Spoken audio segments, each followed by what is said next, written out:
രാവിലെ കൂവിയുണർത്തുന്ന പൂവൻ കോഴി അയൽക്കാർക്ക് ശല്യമായപ്പോൾ അവനെ കൊടുങ്ങല്ലൂർ അമ്മയ്ക്ക് സമർപ്പിച്ച് ഉടമ.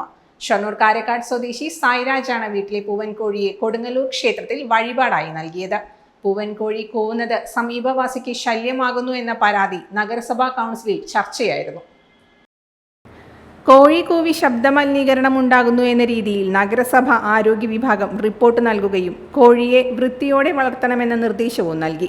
ഇതിനുശേഷവും കോഴിക്കൂവൽ തുടർന്നതോടെയാണ് സായിരാജ് തന്റെ പൂവൻ കോഴിയെ കൊടുങ്ങല്ലൂർ അമ്മയ്ക്ക് നൽകാൻ തീരുമാനിച്ചത്. സമീപവാസിയുടെ പരാതിയെ തുടർന്ന് കൗൺസിലർ CK സൗമ്യയാണ് കൗൺസിലിൽ പരാതി ഉന്നയിച്ചത്.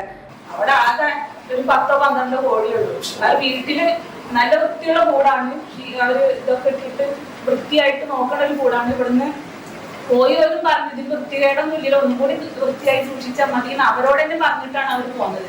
പരാതിയായിരുന്നു, ആ പരാതിയോട് അന്വേഷണം നടത്തിയതാണ്. ടെറസിലാണെന്ന് തോന്നുന്നു അല്ലേ?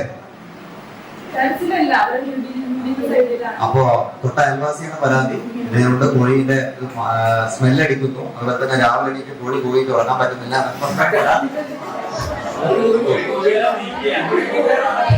കൗൺസിലിൽ ഇക്കാര്യം ഉന്നയിച്ചത് വലിയ വിവാദവുമായിരുന്നു.